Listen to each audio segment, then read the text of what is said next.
Bismillahirrahmanirrahim. Assalamualaikum warahmatullahi wabarakatuh.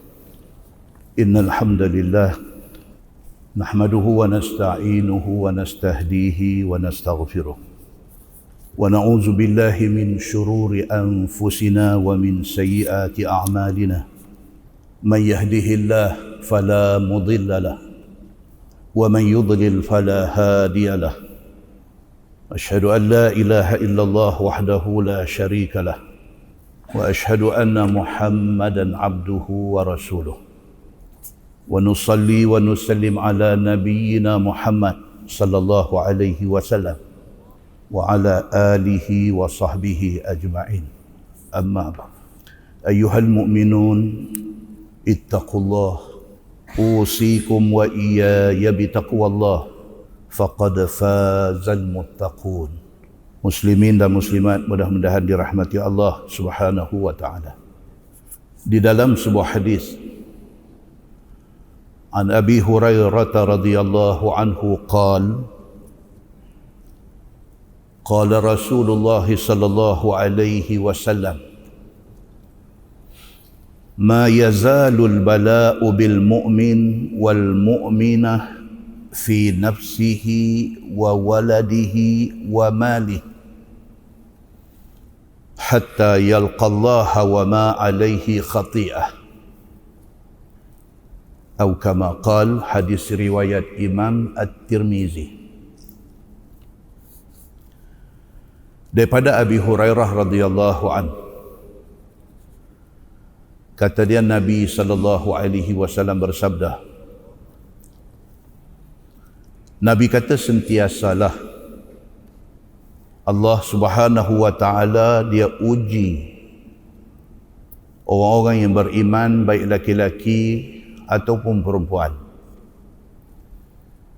Yang ujian Allah itu datangnya silih berganti, sehinggalah pada hari dia mati, dia balik menghadap Allah Subhanahu wa taala, dia bersih daripada dosa kerana sabar dia di atas ujian yang menimpa dia. Tuan-tuan muslimin dan muslimat yang dirahmati Allah sekalian, hadis itu hadis hasan sahih. Daripada hadis ni dapat kita faham bahawa nama kata manusia tentu akan kena uji. Nama kata manusia tentu akan kena tes dengan Allah Subhanahu wa taala. Sama ada ujian itu pada diri dia, Nabi kata. Manusia diuji dengan iman dia. Kita declare, kita isytihar, kita mengaku, kata kita beriman.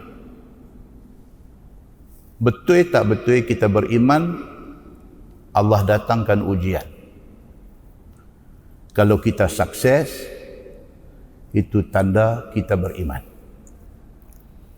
Manusia diuji dengan amalan. Allah Subhanahu wa taala nak tengok manusia daripada ilmu yang ada dekat dia, dia beramal ke tak?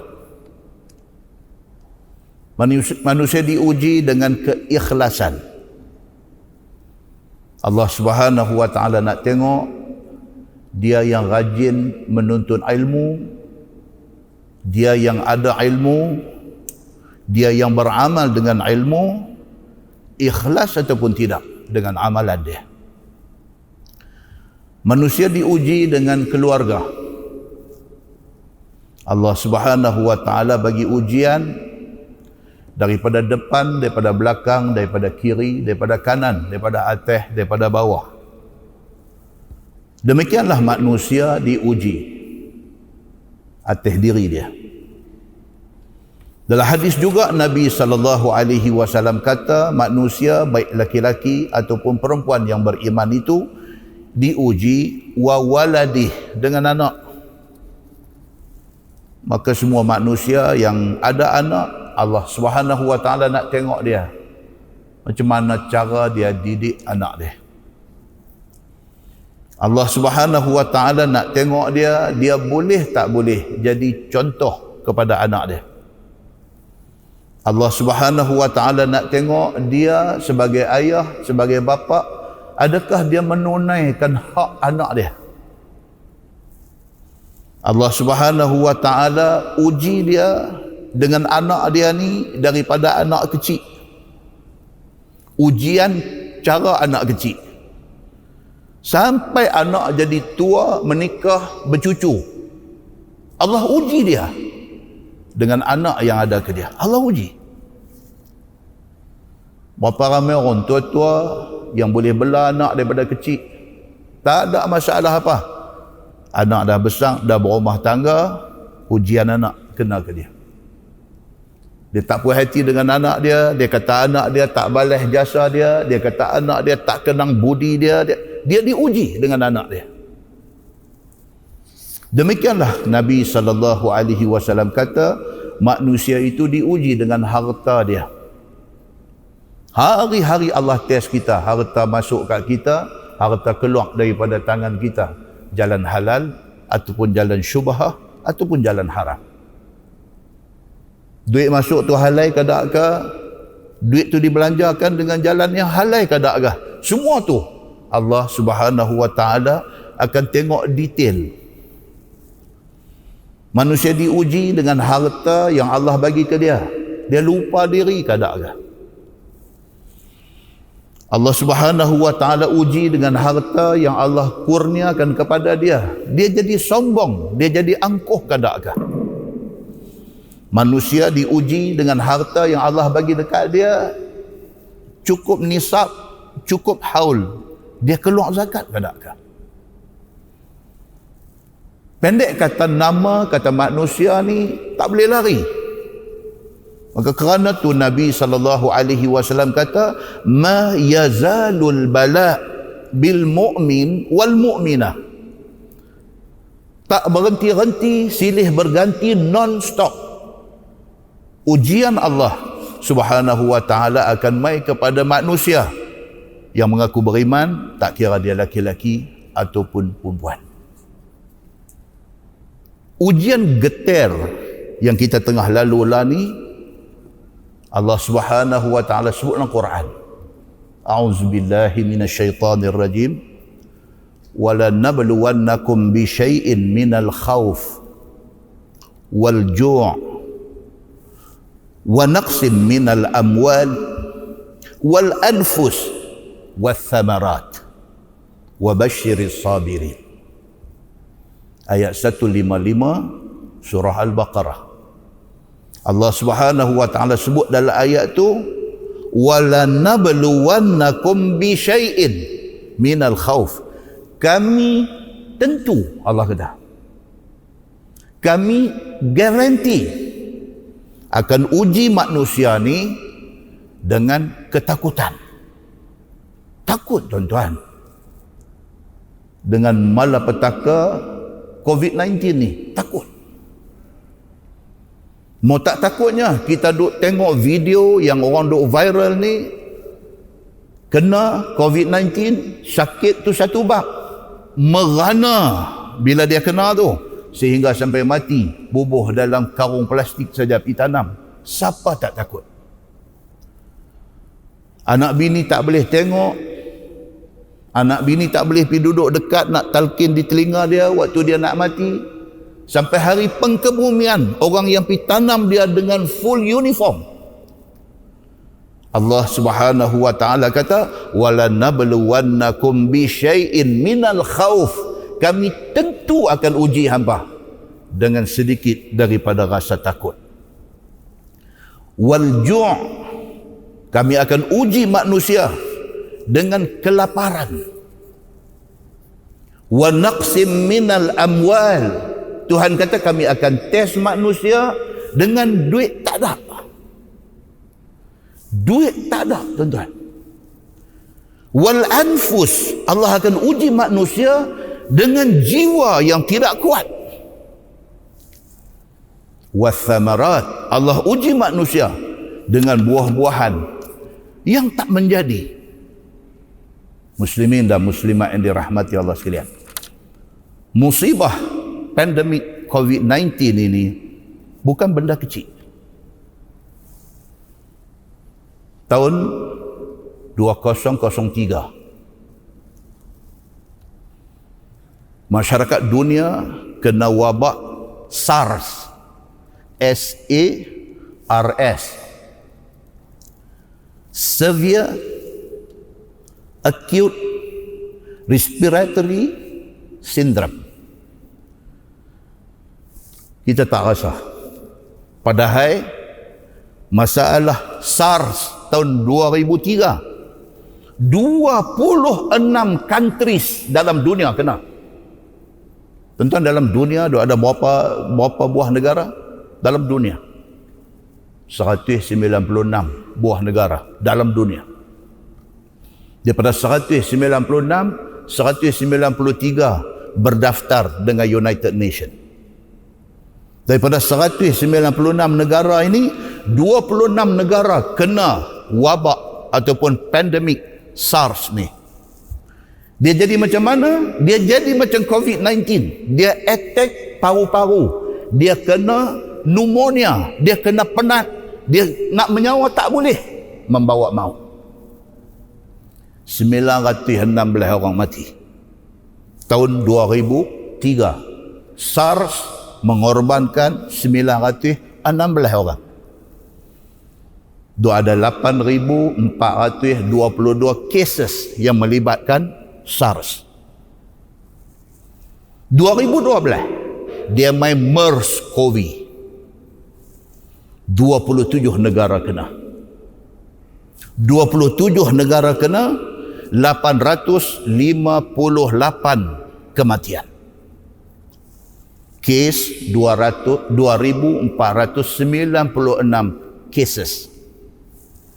Muslimin dan muslimat yang dirahmati Allah sekalian, dia attack Arab Saudi. Kerana MERS-CoV ini dia punca daripada unta. Tahun tu siapa pergi umrah? Tahun 2012 kena ambil ekstra vaksin. Kena ambil vaksin untuk MERS-CoV. Muslimin dan muslimat yang dirahmati Allah sekalian, ujung 2019 Allah buat mai dalam skala besar. Allah hantar mai COVID-19. Kuman yang sama, virus yang sama, yang MERS tu pun dia juga. Tapi bila dia mai tahun 2019, dipanggil dia COVID-19 sebab tahun 2019. Setakat kemarin 68,467 orang kena COVID-19. Daripada 68 juta, 1,551,970 orang mati. Muslimin dan muslimat yang dirahmati Allah sekalian, sehingga kemarin kes aktif seluruh dunia 19,832,321 orang masih lagi menderita COVID-19. Muslimin dan muslimat yang dirahmati Allah sekalian, demikian Allah Subhanahu wa taala, dia hantar mai satu bala tentera dia yang mata kasar tengok tak nampak, tapi manusia jadi takut.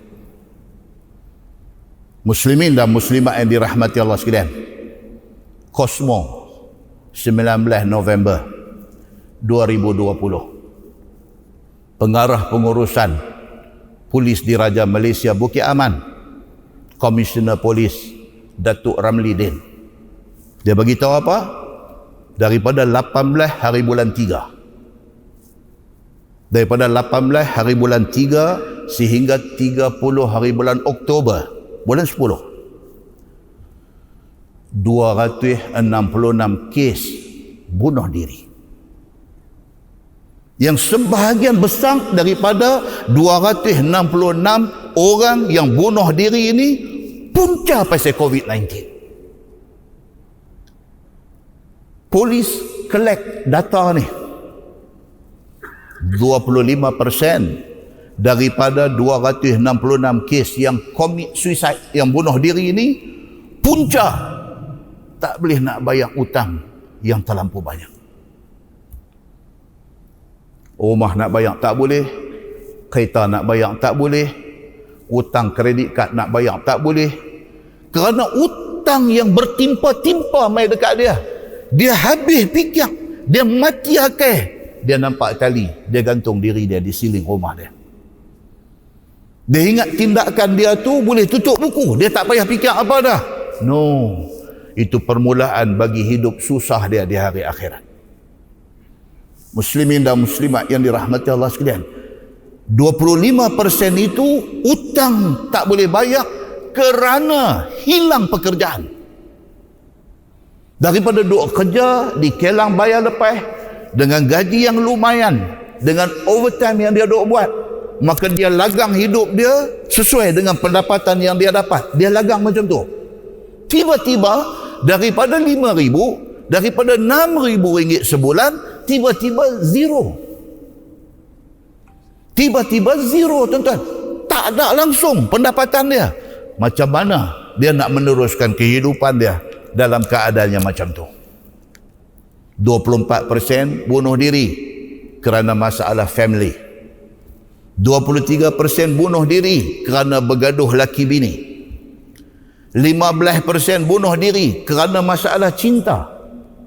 Yang tiga kategori ini, masalah family, masalah bergaduh laki bini, masalah putus cinta ni, juga berpunca daripada duit tak ada. Kerana duit tak ada, jadi masalah dengan family. Kerana duit tak ada, bergaduh dengan bini. Kerana duit tak ada, tunang, girlfriend cabut lari. Tuan-tuan, Allah Subhanahu wa ta'ala Tuhan Maha Kuasa, dia buat mai satu bala tentera dia yang mata kita tak pernah tengok.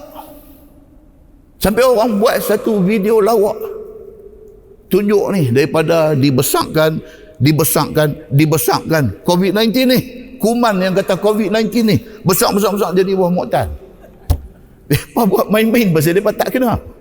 Muslimin dan muslimat yang dirahmati Allah sekalian, sedangkan makhluk Allah ini yang bernama Mr. Covid ni, mata tengok tak nampak. Allah nak suruh kita fikir, kalau Covid yang hampa tengok tak nampak, hampa boleh takut sampai macam tu, apatah lagi Allah Tuhan Rabbul Alamin. Hampa tak nampak Allah, tapi hampa tahu tak macam mana powernya Allah Subhanahu wa ta'ala dalam mengatur, dalam menyusun, dalam mengurus alam ini. Muslimin dan muslimat yang dirahmati Allah sekalian, orang-orang yang bunuh diri ini, mereka terlupa di sana ada satu hadis Nabi sallallahu alaihi wasallam. An Abi Hurairah radhiyallahu anhu, kata dia, qala Rasulullah sallallahu alaihi wasallam, man qatala nafsahu bihadidah fahadidatuhu fi yadihi yatawajja'u biha fi batnihi fi nari jahannam khalidan mukhalladan fiha abada. Nabi sallallahu alaihi wasallam kata, siapa yang masa hidup atas dunia dia buat keputusan nak bunuh diri, dan dia memilih bunuh diri dengan guna hadidah, dengan guna besi. Dia ambil pisau, dia ambil parang, dia ambil anak panah, dia ambil benda tajam, dia tikam diri dia bagi mati. Di hari akhirat esok, Allah akan bangkit dia di dalam neraka dalam keadaan dia duk pegang besi yang dia guna untuk bunuh diri itu. Apa dia buat? Yatawajja'u biha fi batnih. Dia duk tikam diri dia dalam neraka. Kalau pisau yang dia guna, pisaulah duk tikam dia. Kalau parang yang dia guna, paranglah duk tetak dia. Kalau apa juga benda tajam yang dia guna, benda tajam itulah yang dia akan terus duk buat diri dia, dan kekal dia di dalam neraka selama-lama. Muslimin dan muslimat yang dirahmati Allah sekalian, demikian Nabi kata, wa man syariba samman faqatala nafsah fahuwa yatahassahu fi nari jahannam khalidan mukhalladan fiha abada. Demikian juga siapa yang bunuh diri dengan ambil racun tunggang masuk dalam badan dia. Dia ambil racun tengkorak, dia buh dalam mulut dia. Dia ambil racun anai-anai, dia buh dalam mulut dia. Mati dia. Di hari akhirat esok, bangkit dia di dalam neraka dalam keadaan duk pegang racun tu, duk bubuh dalam mulut, duk minum, terborai isi perut. Dia bubuh dalam perut, duk minum, terborai isi perut. Kekal dia. Begitulah selama-lama. Wa man taradda jabal faqatala nafsah fahuwa yataradda fi nari jahannam khalidan mukhalladan fiha abada. Demikianlah orang yang ambil keputusan untuk bunuh diri dia dengan naik atas tempat tinggi, terjun ke bawah. Di hari akhirat esok, dalam neraka, dia duduk di tempat tinggi, dia terjun ke bawah, pecah berkecai kepala. Allah bagi jadi balik, naik, dia terjun, pecah berkecai kepala. Dia naik, dia terjun, pecah berkecai kepala dia. Begitulah hal dia selama-lama. Muslimin dan muslimat yang dirahmati Allah sekalian, kalaulah orang-orang yang berfikiran pendek ini baca hadis ini, mudah-mudahan dia tidak akan buat kerja yang sebegitu lagi. Muslimin dan muslimat yang dirahmati Allah sekalian, rezeki ini Allah punya kerja. Allah suruh kita usaha. Rezeki kita dah Tuhan tentukan dah. Allah Subhanahu wa taala dah adakan rezeki untuk kita. Allah suruh kita buat kerja. Jangan putus asa. Kena berhenti kelang, pergi buat kerja. Cari tempat tepi jalan, boleh duk cari makan. Majlis bandaraya seberang perai, buat satu kawasan. Dia pergi apa, Kayangan tu? Dekat dengan hotel Kayangan, duk tak buka-buka tu. Satu row tu, Datuk Bandar sendiri mai rasmikan kawasan tu untuk orang pergi duduk, buat menyaga, cari makan. Pergi buat. Kita tak tahu rezeki kita. Allah dah simpan rezeki untuk kita. Allah nak suruh kita buat kerja sikit aja. Buat kerja, dia bagi. Allah Subhanahu wa taala dah sebut benda ni dalam surah Hud ayat 6. A'udzubillahi minasyaitonir rajim. Wa ma min dabbah fil ardi illa 'ala Allahi rizquha.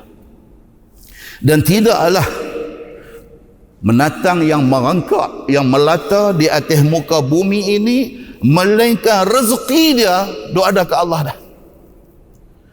Semua, bukan kata kita manusia sahaja, menatang hak doa ada ke atas muka bumi ni, lembu, kerbau, kambing ni, Allah dah tentukan rezeki untuk mereka. Wa ya'lamu mustaqarraha wa mustauda'aha.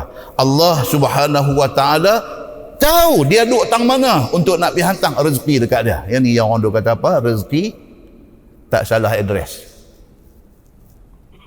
Allah sebut dalam Quran, wa ya'lamu mustaqarraha.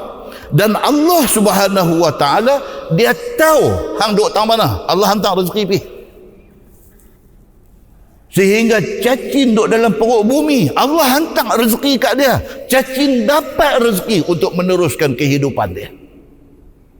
Bahkan tidak cukup dengan itu, wa mustauda'aha. Allah Subhanahu wa taala tahu tiap-tiap seorang daripada kita ni esok nak mati tang mana, nak dikebumikan di mana. Siapa kata? Allah Subhanahu wa taala kata dalam Quran. Tak usah takut tentang soal rezeki ni. Adalah nanti mai dekat kita, kerana Allah Subhanahu wa taala sudah tentukan itu rezeki kita. Muslimin dan muslimat yang dirahmati Allah sekalian, kullin fi kitabim mubin. Semua tu telah termaktub di dalam Lauh Mahfuz, di dalam kitab Allah Subhanahu wa taala yang nyata. Muslimin dan muslimat yang dirahmati Allah sekalian, ujian Allah buat mai kat kita ni, Allahu akbar tuan-tuan. Sampai ke tahap percaya ke tak percaya kata COVID-19 ni ada. Allahu akbar tuan-tuan. Kalau saya terima, saya kata tuan-tuan 10 kali terima. Kerana saya tak rancak main WhatsApp, tuan-tuan lagi rancak. Kalau saya boleh terima benda tu, tuan-tuan tentu terima. Duk mai dekat kita ni video ni, macam-macam punya video duk keluar mai dekat kita ni. Video duk cerita apa? Duk cerita kata ini konspirasi Yahudi. Duk mai kat kita ni. Hak Melayu, hak Indonesia, hak cakap orang putih, duk mai kat kita ni, duk habaq kata apa? COVID-19 ni sebenarnya tak ada apa. Ini konspirasi. Yahudi saja create cerita tentang COVID-19 ni. Nak suruh kita ni jadi syirik kepada Allah. Nak suruh kita ni tak takut Allah, takut dekat kuman. Mereka duk habaq macam ni. Satu pula kata, tuan-tuan, jaga baik-baik. Ini cerita COVID-19 ni, ini cerita Illuminati. Kita yang tak pernah tahu apa benda Illuminati ni pun, kita pun terpengaruh. Dan kita pun kata, betul puak-puak ni tak guna betul. Mereka nak perosak orang Islam. Ada kata, no, COVID-19 ni, ini grand design. Satu design besar oleh satu golongan kapitalis, golongan nak buat duit, golongan yang duk cari duit ni, mereka create cerita COVID-19 ni, mereka manipulate angka-angka yang kata orang kena COVID-19 ni, tunjuk sampai berapa puluh juta orang kena dan sebagainya. Lepas tu mereka nak jual vaksin. Ada macam ni, biar cerita pun ada, keluar mai juga.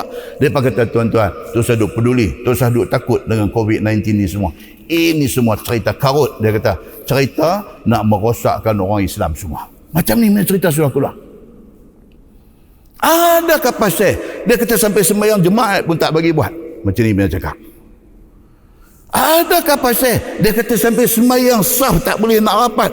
Kalau sekiranya kita tak ikut apa yang Nabi suruh. Nabi suruh rapat sah, kita tak rapat. Macam mana kita nak minta doa suruh Allah angkat COVID-19? Allah nak terima. Kalau sekiranya sunnah Nabi pun kita tak ikut. Dia masuk, tuan-tuan.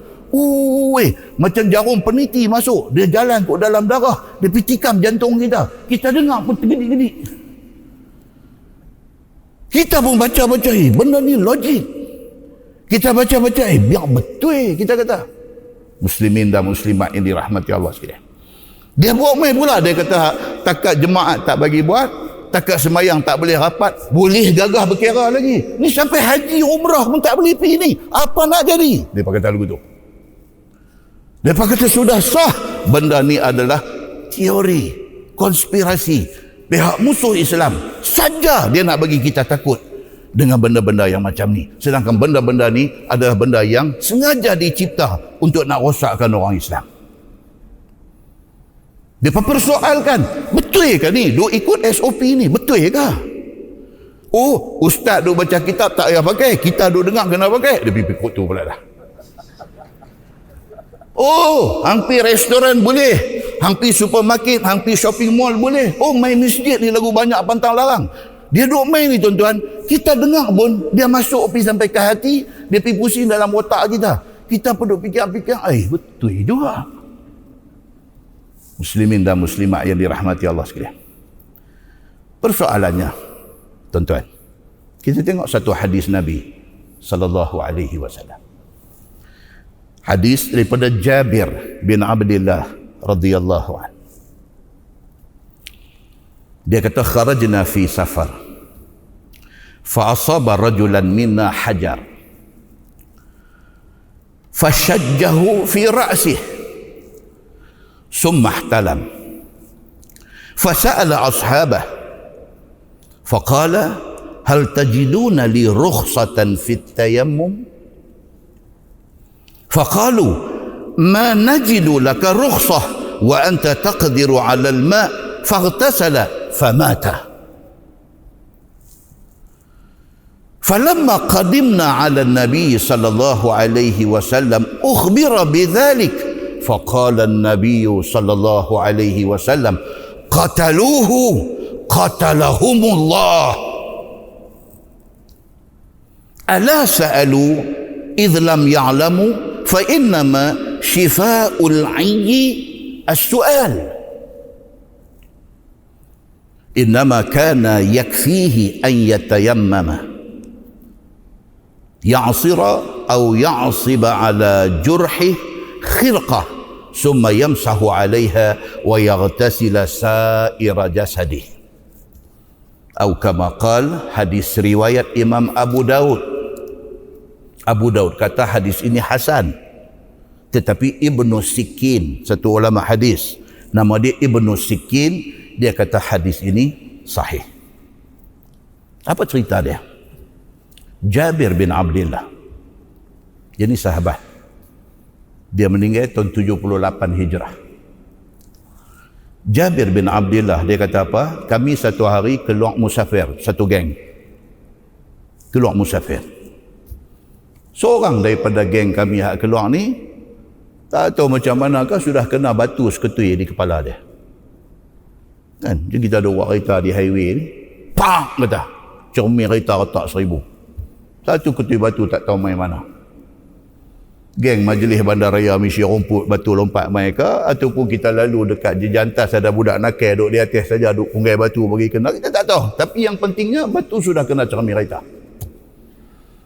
Sahabat Nabi keluar musafir, hak seorang ni sudah kena batu, pam kena kepala, cedera parah kepala dia.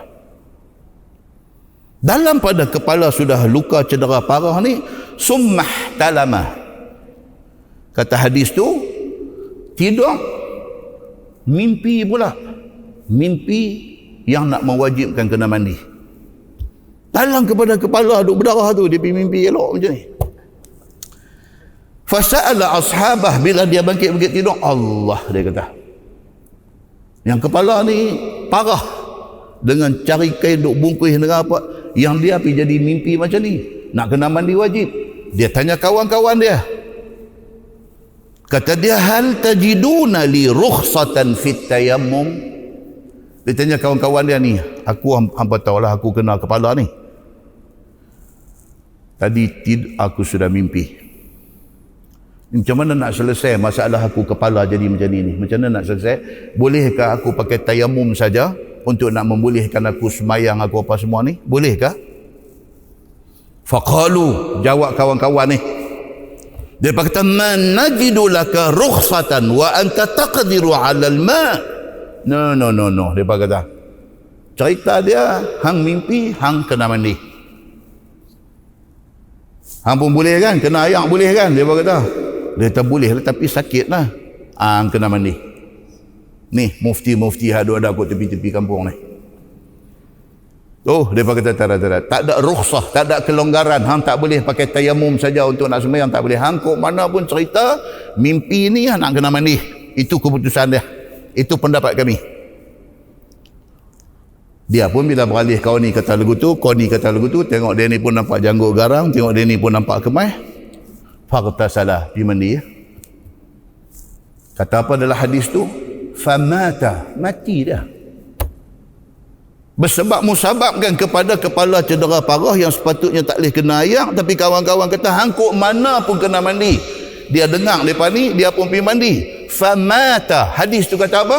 Mati dia. Bersebab musababkan mandi tu, mati dia. Falamma qadimna 'ala Nabi sallallahu alaihi wasallam ukhbira bidzalik. Benda sudah jadi, balik ke Madinah, jumpa Nabi sallallahu alaihi wasallam. Ada orang pergi cerita dekat Nabi. Dia kata, ya Rasulullah, ada kawan kita seorang sudah jadi macam ni. Dia kepala dia kena batu, cedera parah, dia pergi mimpi, lepas tu macam mana nak buat? Kami pakat suruh dia mandi. Mandi, qalu inna lillahi wa inna ilaihi rajiun, jalan. Faqala an-nabiy sallallahu alaihi wasallam, Nabi dengar cerita tu, Nabi kata apa? Nabi kata qataluhu. Nabi kata hampa bunuh dia. Satu orang cedera parah kepala yang sensitif, tidak boleh kena ayam, hampa pergi suruh dia mandi, bersebab musababkan dia mandi itu dia sudah mati. Qataluhu. Nabi kata hampa bunuh dia.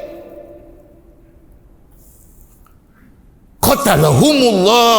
Nabi kata dengan kerana hampa piduk kata benda ni lagu ni dan dia ikut cakap hampa dan sekarang dia sudah mati, qatalahumullah, Allah akan bunuh hampa. Nabi kata, ala sa'alu idh lam ya'lamu fa innama shifa'ul 'ayyi as-su'al. Nabi kata, awak tak tanya orang kalau tak tahu? Bukankah ubat kepada kebodohan? Nabi kata, al-'ayy, bodoh. Ubat kepada kebodohan itu ialah tanya. Hampa mandai-mandai pergi buat cerita macam ni, ini sudah jadi kepada kawan hampa, kepada saudara hampa. Innama kana yakfihi an yatayammam. Nabi kata sebenarnya cukup dengan tayamum sahaja kepada dia ni. Dia tak payah pergi mandi, tayamum. Tayamum macam mana tuan-tuan? Ni nak ganti mandi wajib ni, tayamum macam mana? Bukan pergi rolling dalam debu tu. Pergi terjun atas debu, rolling daripada rambut sampai ke... Bukan. Tayamum ni apa? Tayamum ni guna debu yang bersih, sapu muka dan dua tangan. That's it. Habis ni mandi macam mana? Ni bukan cerita nak semayang. Ni cerita mandi ni. Macam mana? Mandi pun itu cara dia. Nabi kata, ini ilmu. Ini ilmu. Atau Nabi kata apa? Wa ya'sira au ya'siba ala jurhihi khirqah. Nabi kata ataupun buat apa? Kawasan yang luka tu berbalut, berbandage, bersimen misalnya. Bila nak semayang, Nabi kata apa? Titikkan air di atas balutan itu dan sapu aja. That's it. Kamu sudah boleh sembahyang. Itu penyelesaian kepada orang yang kena masalah macam ni. Muslimin dan muslimat yang dirahmati Allah sekalian, Nabi kata apa? Summa yamsah 'alaiha, sapu di atas kain balut tempat luka tu, sapu di atas dia, wa yaghsila sa'ira jasadi. Kalau nak mandi, kawasan anggota lain boleh mandi, tapi kawasan cedera tu jangan pergi duduk jurih air. Memadai dengan titik air dan sapu. Hadis itu hadis sahih menurut Ibnu Sikin, dan Imam Abu Daud kata hadis itu hasan. Muslimin dan muslimat yang dirahmati Allah sekalian, sahabat Nabi suruh dia dimandi. Pasal apa? Pasal sebahagian daripada sahabat Nabi duk ingat ini perintah Allah. Perintah Allah apa dia? Nak angkat hadaih besar kena mandi. Depa faham yang tu dan depa tak faham rukhsah. Dia faham macam tu. Itulah yang berlaku kepada kita pada hari ini. Bila mai COVID-19 ni, macam-macam pendapat sudah keluar. Tak mau ikut SOP yang ditentukan. Pasal apa? Pasal dia duk torah, dia duk reka, dia duk cari jalan, dia nak abang kata tak payah ikut SOP ni. Tuan-tuan, katalah kita tak ikut. Kita buat macam biasa, semayang semua rapat-rapat. Katalah buat macam tu. Katalah ia menjadi sebab kepada satu masjid ataupun 50% daripada orang yang ada ni pergi kena COVID-19 ni. Bukan sahaja kebodohan kita menyebabkan benda ni jadi lagu tu, bahkan dia membawa fitnah kepada agama. Muslimin dan muslimat yang dirahmati Allah sekalian, cerita suruh patuh SOP ni bukan cerita yang diputuskan oleh mufti-mufti Malaysia sahaja. Tuan-tuan, bukan mufti daripada Perlis sampai ke Sabah, Sarawak berbincang buat keputusan macam ni. Bukan tuan-tuan. Ini keputusan untuk nak buat SOP ni melibatkan ulama satu dunia. Alim besar Syekh Al-Azhar di Universiti Al-Azhar pun kata macam ni. Imam Masjidil Haram, Masjid Nabawi pun kata macam ni. Ulama besar di Qatar, Dr. Yusuf Al-Qaradawi pun kata macam ni. Ini bukan soal Illuminati. Ini bukan soal agenda Yahudi. Tetapi ini diputuskan oleh orang-orang yang alim agama. Mereka buat keputusan macam ni. Semua sependapat suruh ikut SOP ni. Mereka bukan suka-suka kata buat macam tu, buat macam ni. Tetapi semua benda ni telah dibincangkan. Dan sebelum mereka buat keputusan, pihak-pihak yang berwibawa dah brief mereka dah. Saintis yang duduk dalam makmal, duduk buat kajian tentang virus, sudah bagi briefing dekat mereka. Doktor-doktor pakar yang terlibat dalam bidang-bidang ni secara langsung dah pergi bagi briefing dekat mereka. Hasil daripada semua benda ni mereka garapkan dan mereka buat keputusan SOP ni mesti dibuat. Pasal apa? Pasal COVID-19 ni cara katanya apa? Dia mesti diputuskan rantaian dia. Putus rantaian ni maksud dia apa? Kita bagi dia tak ada peluang untuk nak pergi ke orang lain. Kita putuskan benda tu.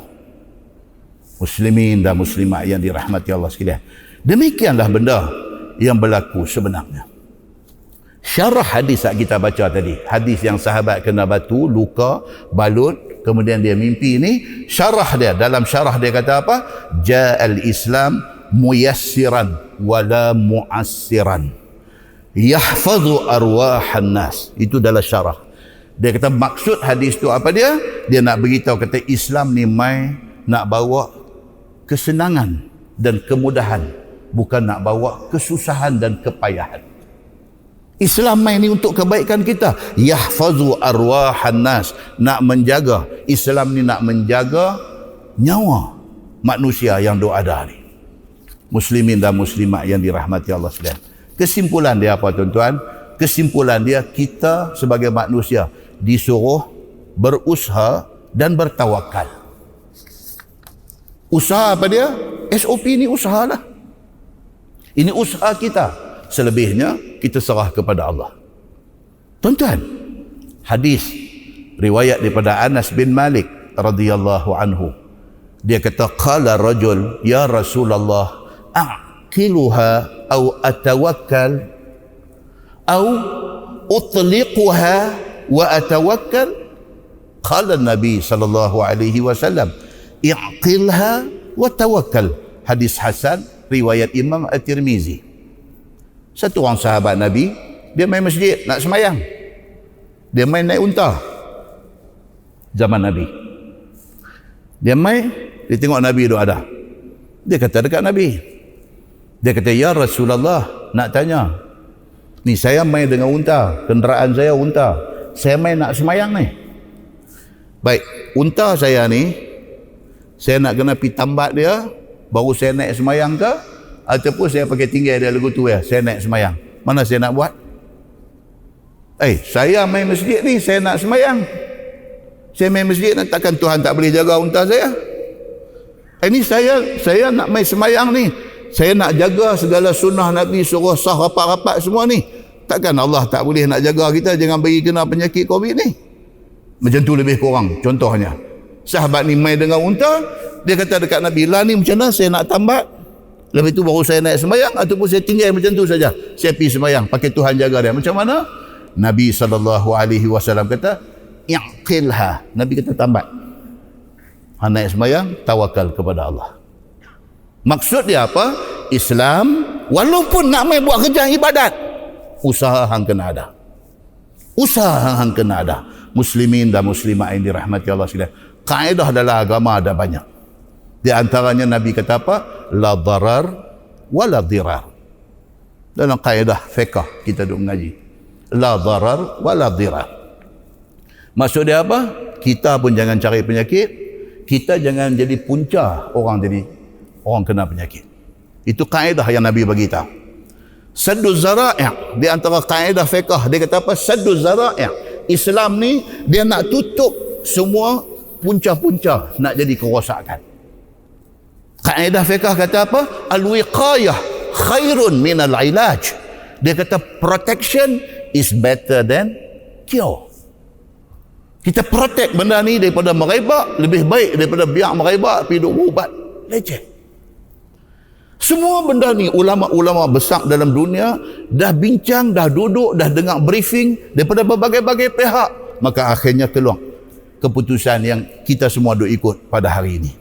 Muslimin dan muslimat yang dirahmati Allah sekalian. Setelah kita jaga semua benda ni,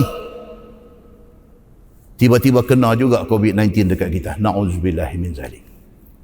Kita dah jaga dah, habis punya jaga dah. Tiba-tiba kena juga benda ni dekat kita. Allah kata apa dalam Quran?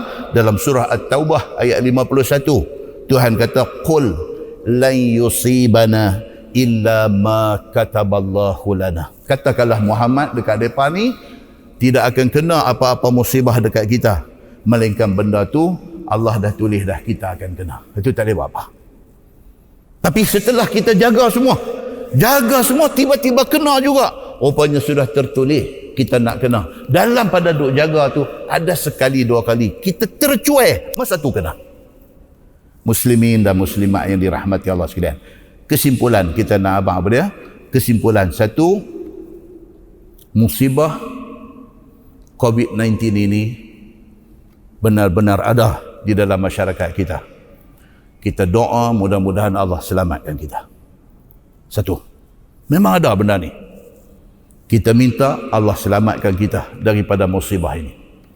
Kesimpulan kedua, daripada terpedaya dengan macam-macam teori yang kita dengar pada hari ini, minta Allah Subhanahu wa taala bagi satu fahaman yang jelas kepada kita. Kita dah dengar macam-macam.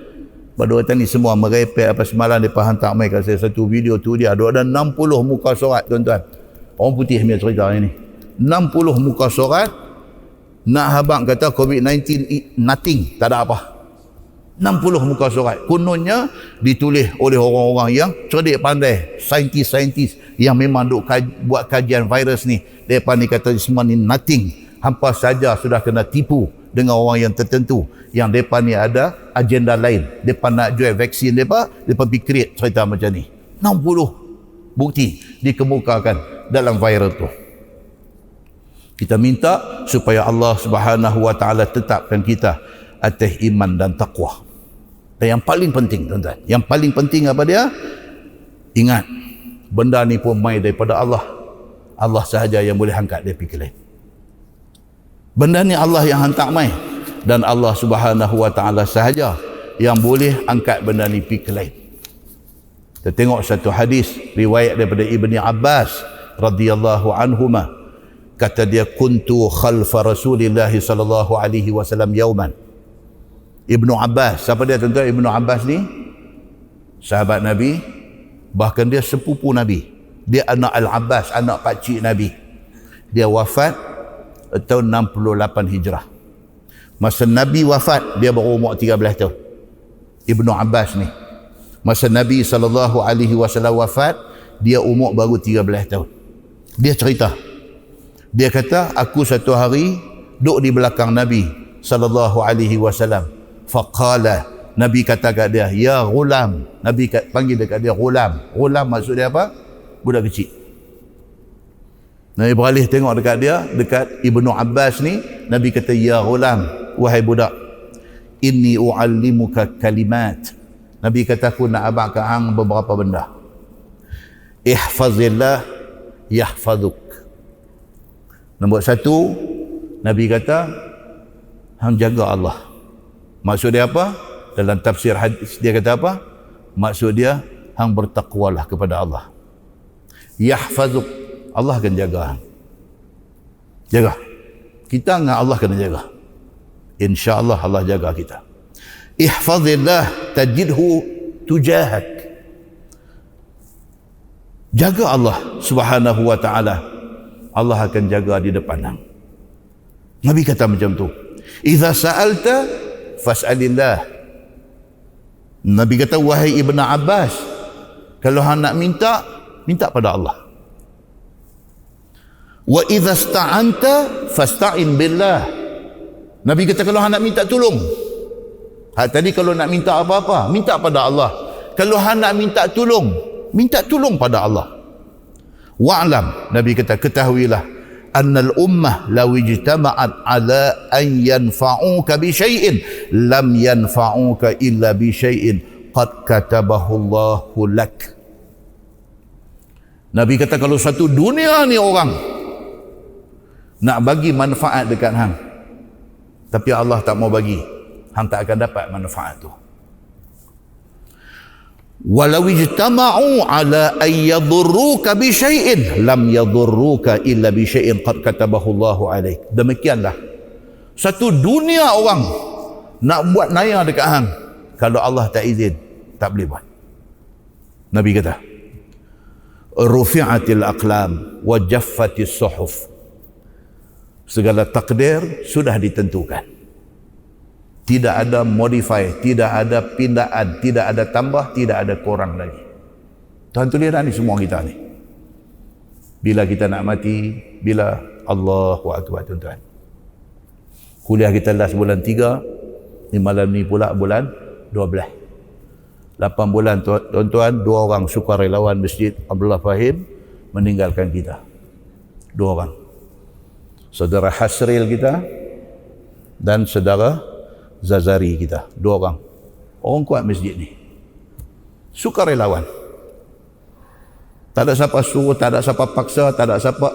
Mereka sendiri main nak khidmat di masjid ni. Terasa kehilangan daripada orang ni. Setiap kali kuliah kita depan tidur ada habis dengan saya, pergi minum air sekali.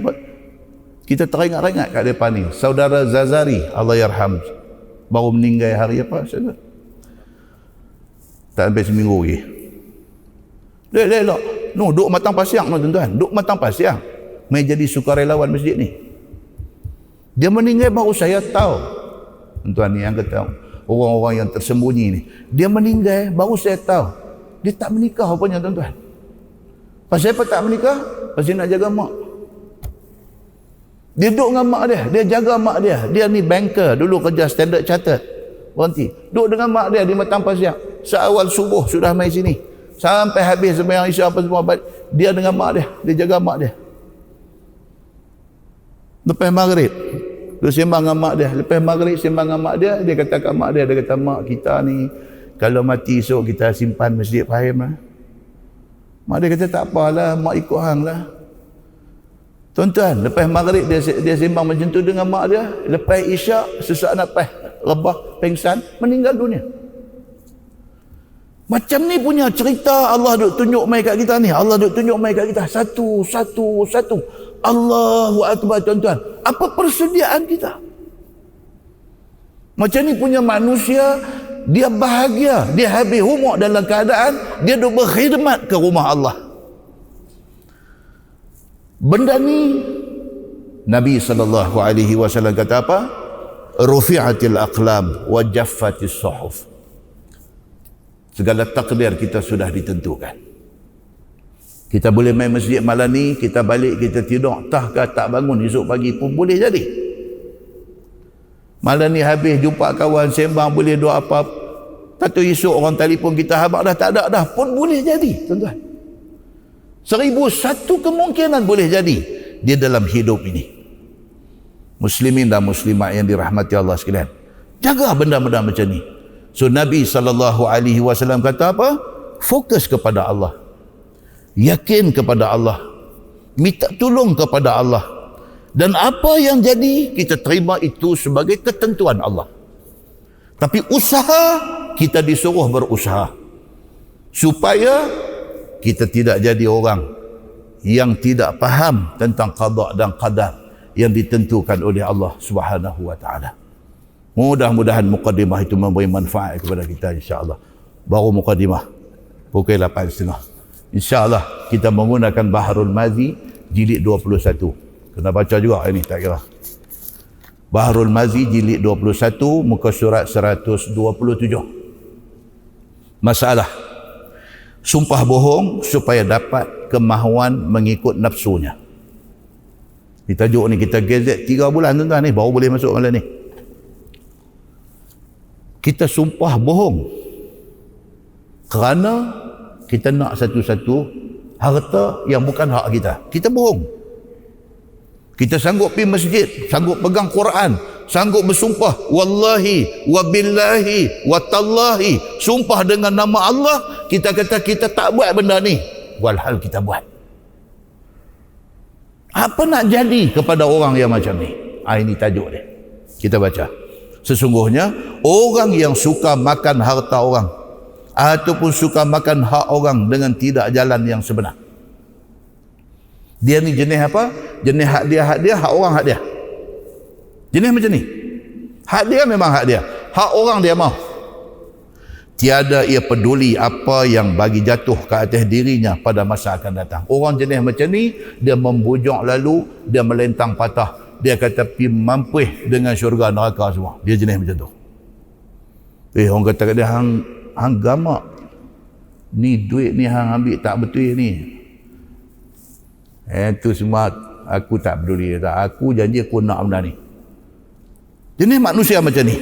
Dia tak peduli masa akan datang, di hari akhirat esok, dalam kubur, di padang mahsyar, dalam neraka esok, macam mana nak jadi, dia tak peduli. Asalkan dapat sahaja kepadanya dengan apa jalan sekalipun, puas hati dia. Jenis orang macam ni. Seperti seorang yang sudah dapat ke tangannya wang ataupun barang ataupun apa makanan ataupun apa pakaian ataupun sebagainya dengan jalan pinjam ataupun dengan jalan utang ataupun sebagainya, tiba-tiba dikata telah dibayarnya ataupun telah dipulangkannya, jenis macam ni. Dia pinjam duit orang, buat bodoh gitu. Dia pinjam duit orang 1,000, dia pinjam duit orang 5,000, dia buat bodoh gitu. Sampai tuan punya duit tu duk tunggu, nak minta segan. Daripada seminggu sebulan, daripada sebulan setahun, daripada setahun dah 5 tahun. Dia ni lupa dah ke? Satu hari pergi tanya. Dia kata, minta maaf lah, duit saya pinjam waktu bila nak bayar? Aku bayar lah Pak. Dia kata lagu tu, la haula wala quwata illa billah. Dia tak pernah bayar. Dan dia tahu dia tak pernah bayar. Bukan dia terlupa, dia tahu dia tak pernah bayar. Tapi dia buat bodoh. Dia kata, aku bayar lah Pak. Kau ni kata, dah, bila hang bayar? Aku bayar lah. Hang jangan buat leceh ni. Dia kata pula betul. Hang jangan buat leceh macam ni. Padahal dia yang buat leceh. Ni kitab nak abang ni. Dia kata dia dah bayar. Itu pun dia kata telah hilang daripadanya. Dia senang-senang pergi rumah kawan tu, dia pinjam apa satu gergaji ke, dia pinjam apa tu, dia pergi hilang. Jenis tak ada tanggungjawab. Dia pinjam barang orang, dia tak ada tanggungjawab. Dan barang tu tak tahu, dia misplaced, dia tak tahu mana, tak tahu. Bila kawan tu duduk cari dia, dia kata, aku pun cari tak jumpa dah, hilang dah kot. Dia buat mudah. Jenis orang macam ni. Sampai dia sanggup bersumpah dengan nama Allah, ataupun dengan pegang Quran ataupun sebagainya, kerana nak membetulkan bohongnya itu. Tu dia sampai peringkat apa? Dia kata aku bayar dah ke hang. Kau ni kata tak lagi, bila yang hang bayar? Dia kata aku ingat aku bayar. Tak percaya meh, dia sendiri minta. Tak percaya meh, mana Quran meh, aku nak pegang, aku nak sumpah kata aku bayar dah. La haula wala quwata illa billah. Tuan-tuan, ada tak ada tuan-tuan orang macam ni? Ada.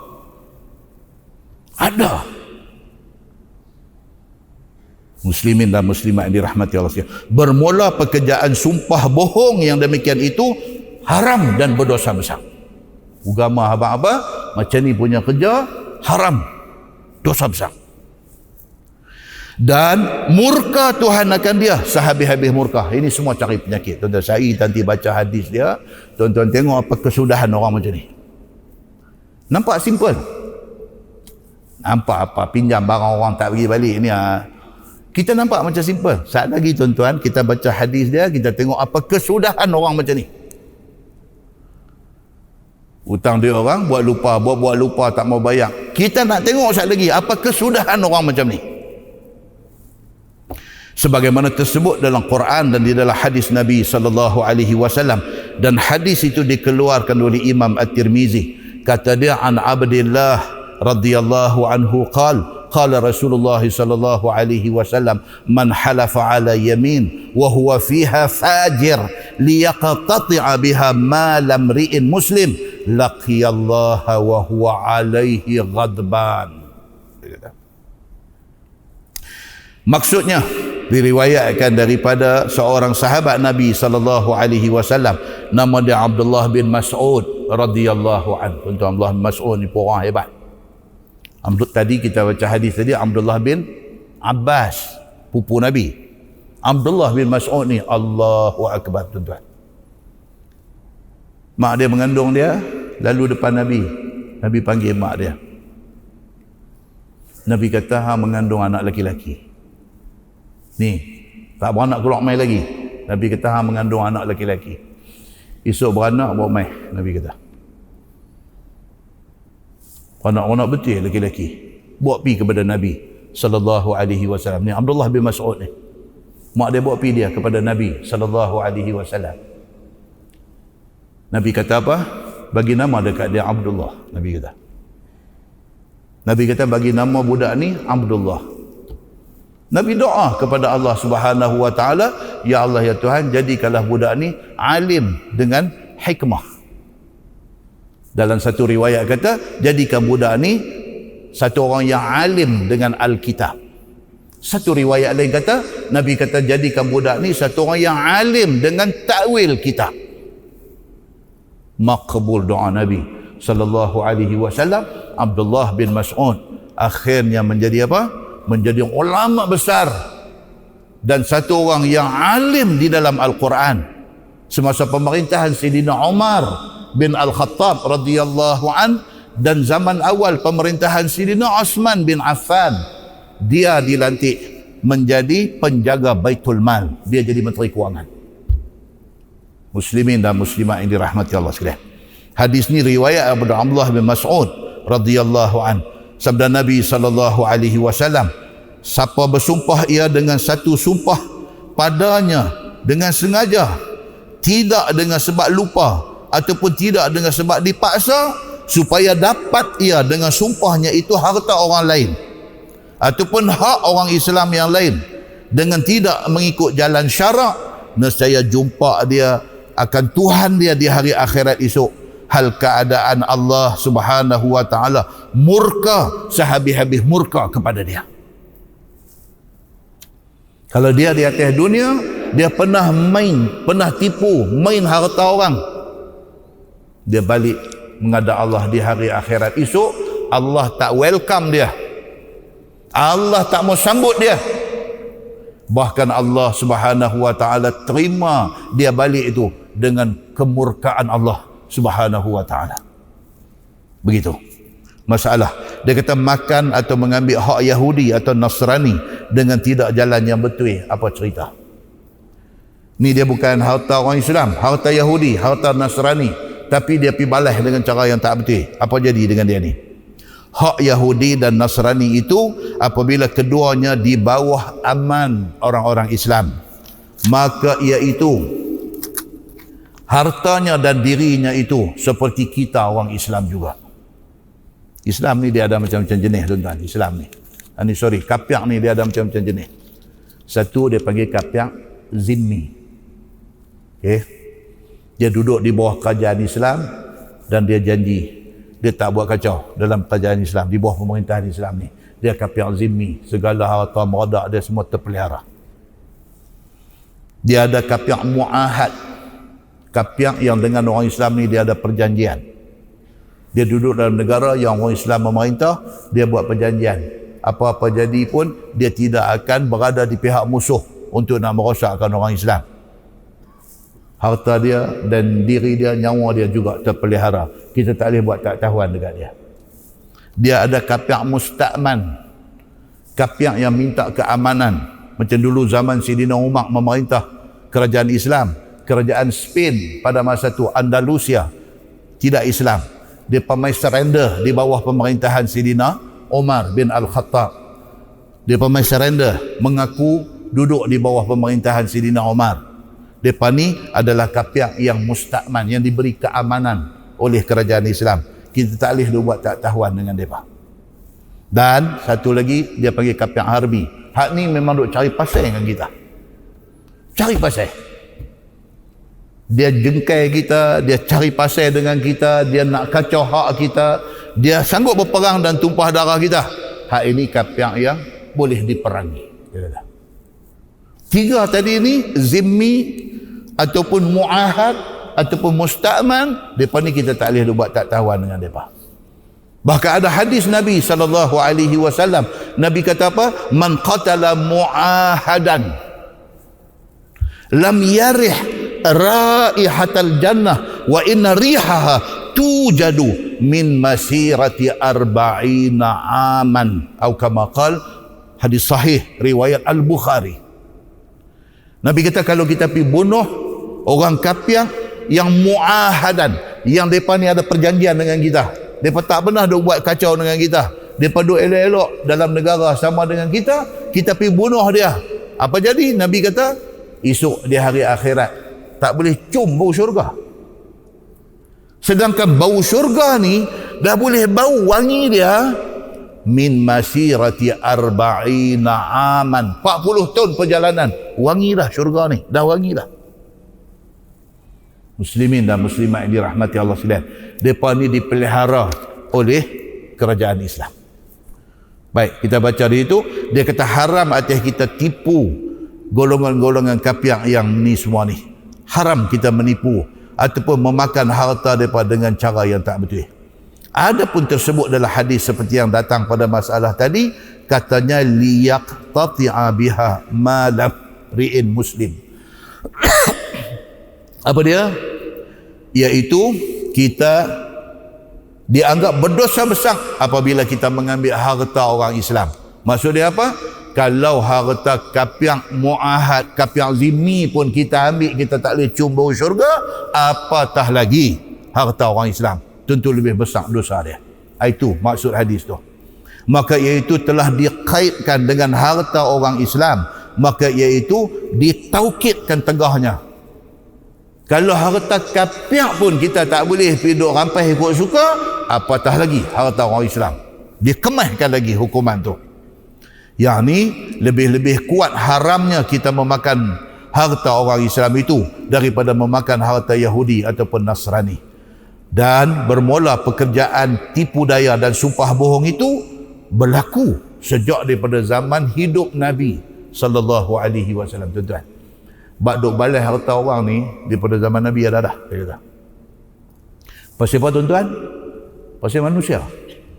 Nama kata manusia ni Allahu Akbar, dengan duit ringgit ni.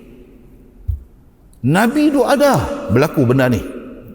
Dan telah berhukum dua orang yang berkelahi kerana tipu daya di depan Nabi sallallahu alaihi wasallam, seperti datang dalam hadis ini. Dia kata masalah sumpah bohong itu berlaku dan adalah diluluskan hakim dan terpakai sumpahnya di mahkamah. Dia kata tu dia. Sanggup sumpah dalam mahkamah.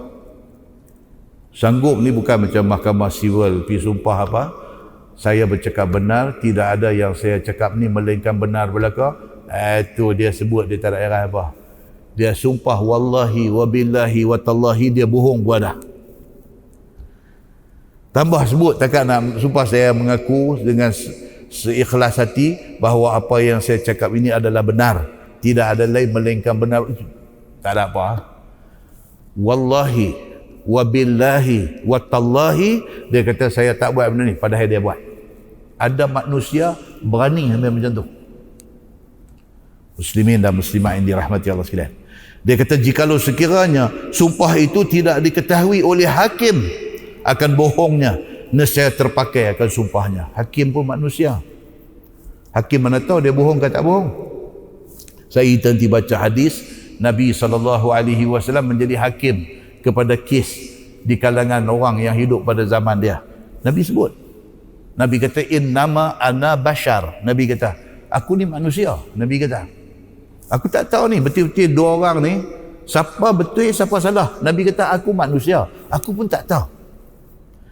Mana-mana satu daripada dua yang bergaduh ni pandai bercakap, berdasarkan pertimbangan aku dia betul, maka aku hukum kata dia betul, kawan ni salah. Tiba-tiba sebenarnya dia ni salah, hak pandai cakap ni salah. Nabi kata walaupun aku buat keputusan dapat kat dia, hak dia dapat tu sebenarnya ialah sepotong api neraka. Nabi kata hakim, dia pun tak tahu betul-betul kes depan dia ni. Kawan ni salah, tapi dia engage dengan lawyer yang cukup pandai. Lawyer masuk pergi cakap, dia pandai. Dengan pandai cakap, dengan pandai hujah, dengan pandai belit, dengan pandai semua, dia pandai ni. Dia ada skill. Kes main tangan dia semua menang. Orang dengar-dengar kata piah dia ni.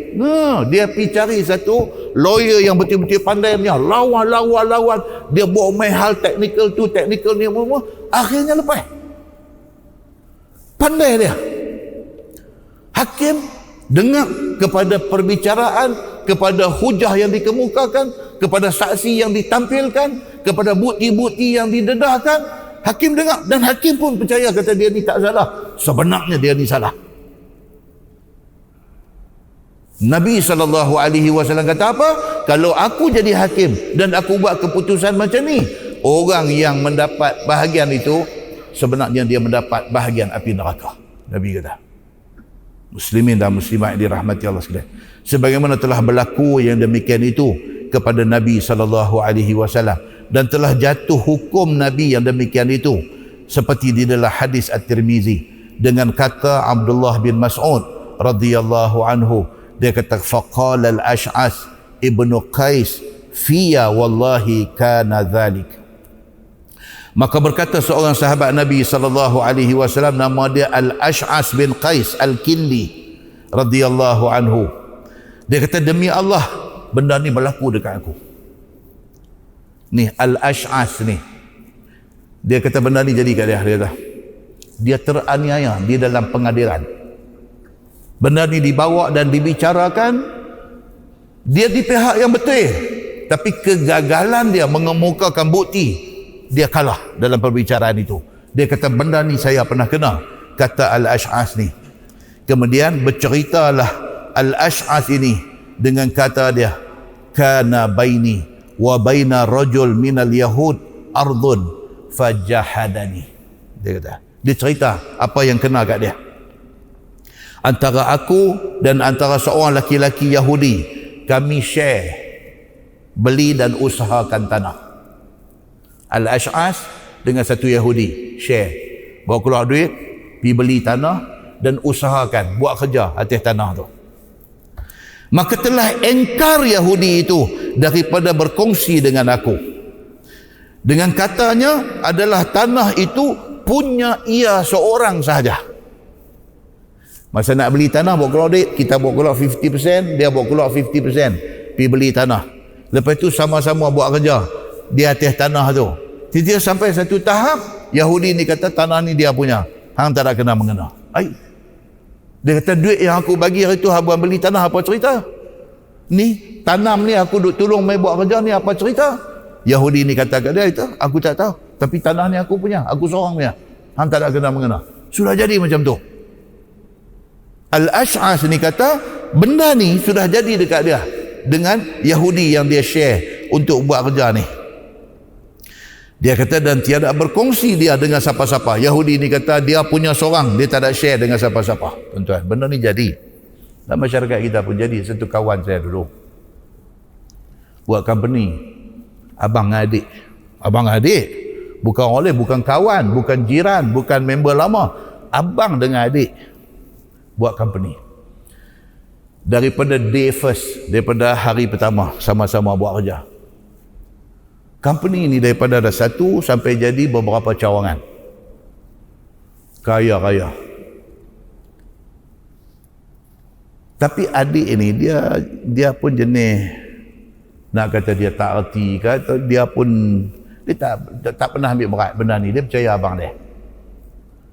Selama-lama company duk jalan, maju, duit duk masuk dan sebagainya, dia dengan abang dia ni kira ada understanding. Bila nak pakai duit, pakai pi di pejabat, abang kat Kani hak duk jaga duit ni, aku nak pakai 5,000. Kani pun ambil bagi. Pasal apa? Ni pun bos juga. Hak seorang tadi abang pun bos juga. Nak pakai apa? 5,000 ambil bagi. Ikat duit bagi 5,000. Ambil ni pukul cek ambil. Lu tu ya. Satu hari abang ni, anak dia mengaji di luar negeri, balik mai ada degree dalam business management. Bila balik mai, dia kata ke anak dia kata, abang handle lah company ni, ayah nak rest lah, ayah dah lama dah buat kerja. Anak degree dalam business management. So bila dia masuk, dia nak buat kerja, nak ikut buku dia mengaji lah. So cerita pakcik, adik ayah dia main nak pakai 5,000, nak pakai 10,000, tak boleh lah. Pakcik tak tahu cerita lagi. Satu hari pakcik nak ambil duit sikit, nak buat modal apa ke, pi dekat Khani Keuangan ni, abang kata ni saya nak pakai ni. Khani kata, bos kena tanya abang, anak abang dia. Siapa nak kena tanya dia pula? Dia kata, dia pun, aku bos juga. Siapa nak kena tanya dia pula? Lah ni dia kontrol semua, dan pejabat dia kontrol. Aku tak tahu, aku dah berapa lama dah dengan aku. Dan kami tak boleh bagi. Kena tanya anak, kena tanya. Dia tak maulah, dia pakcik. Dia pakcik budak ni, dia adik ayah budak ni. Takkan dia nak pergi jumpa budak ni, jatuhlah dia. Nampak tuan-tuan, dia dah jadi cerita. Company orang Melayu buat lagu tu. Pergi rumah abang dia. Dia kata, abang apa ni, saya nak pakai duit tadi. Dia kata, kena tanya, sebut nama anak abang dia. Abang pun jawab, kata, hampir sembangan dia, aku tak mau ambil tahu dah. Kata, mana boleh lagu tu abang, kita buat kerja sama, dan aku tak hampir sembangan dia. begitu. Wih, tuan-tuan, apa sudah jadi? Baru nak pergi cari dia pun barulah nak tengok dalam daftar company nama dia ada sebagai board of director ke rakan kongsi, baru nak tengok. Oh, tengok tak ada. Oh, jadi selama-lama ni buat kerja cara-cara pakatan pinggan mangkuk kampung gitu lah. Macam kampung ada pakatan kenduri pinggan mangkuk apa semua kan. Mana ada api duk pakai buat kerja apa lagu tu aja. Tahu tengok jadi lagu ni. Tuan-tuan. Akhirnya apa jadi? Melingkup company ni. Melingkup. Pasal apa? Pasal dah abang dah tak mau buat kerja dah. Adik sudah kecil hati benda jadi macam ni, dia pun tekan brek, tak mau pergi ambil tahu dah. Anak abang walaupun dia lulus mengaji luar negeri, balik main ada degree, tapi dia tak ada pengalaman, dia tak tahu nak buat kerja. Dia tahu boleh do action dalam company saja, tapi dia tak salah, dia nak ikut buku. Nampak tak tuan-tuan? Di sinilah yang agama nak bagi tahu. Apa benda pun kena ada dokumen tulis. Kena ada dokumen tulis. Iza tadayantum bidainin ila ajalim musamma faktubu. Quran kata, kalau kamu nak berhutang ke apakah, janji nak bayar balik satu tempoh masa esok, tulis. Sebab tak mau jadi macam ni. Benda ni sudah jadi.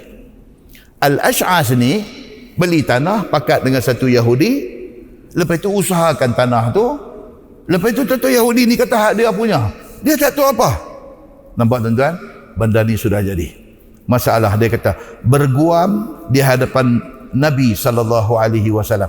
Kata Al-Ash'as, bila Yahudi itu engkar, tak mau dah kata tanah ni ada kongsi, maka Ash'as pun membawa pengaduan dia kepada Nabi SAW. Masa tu Nabi tu ada. Dia pun pergi cari Nabi, pergi report. Dia kata, ya Rasulullah, saya pakat dengan Yahudi ni beli tanah, kami buat kerja sama-sama. Tentu hari ini dia pergi kata hak dia seorang punya. Ni macam mana ni? Dia pergi mengadu dekat Nabi. Pasal apa tuan-tuan mengadu dekat Nabi? Sebab Yahudi Madinah ni respect Nabi SAW. Maka dikatakan, kata Ash'as itu, faqaddamtuhu ila Nabi SAW. Maka aku bawa dan adukan benda ni kepada Nabi SAW. Dan hadirlah kami berdua berguam di hadapan Nabi SAW. Dia panggil Yahudi ni, jom pergi jumpa Nabi. Hang cerita kata hang tanah ni hang punya, aku tak ada sangkut pun. Jom kita pergi jumpa Nabi. Iaitu Nabi SAW pun bersabda, faqala li Rasulullah SAW alaka bayyinah. Ini mahkamah. Bila pergi saja dia bertanya, apa bukti yang hang kata tanah ni share, dua orang beli dan sama-sama buat kerja? Hang ada bukti ke? Nabi sudah tanya soalan tu. Alaka bayyinah? Maka berkata kedua kami kepada Nabi SAW, yakni apabila ditanya akan aku, adakah bagi kamu Ash'as saksi atas dakwa kamu bahawa kamu berkongsi dengan Yahudi ini? Nabi kata, hang ada bukti, dokumen ataupun ada saksi yang boleh ditampilkan kata hampa share benda ni? Faqultu la. Maka jawab dia, Al-Ash'as jawab kepada Nabi, tak ada, dia kata. Surat apa pun tak buat. Kemudian saksi pun tak ada lah. Yang ni kami dua je, saya percaya kat dia kata. Lagu tu.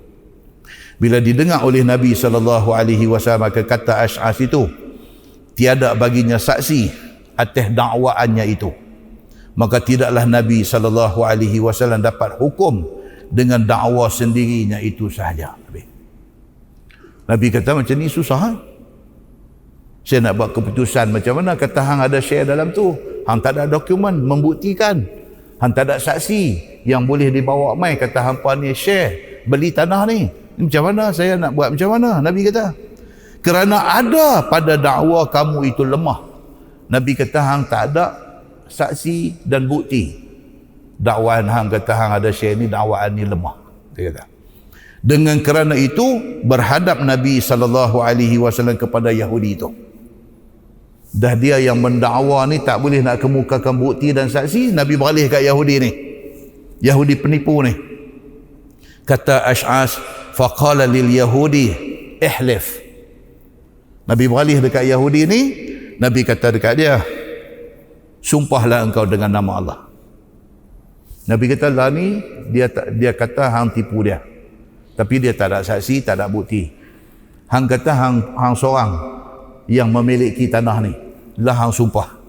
Kata memang tanah ni hak hang punya, seorang saja. Hang bersumpah.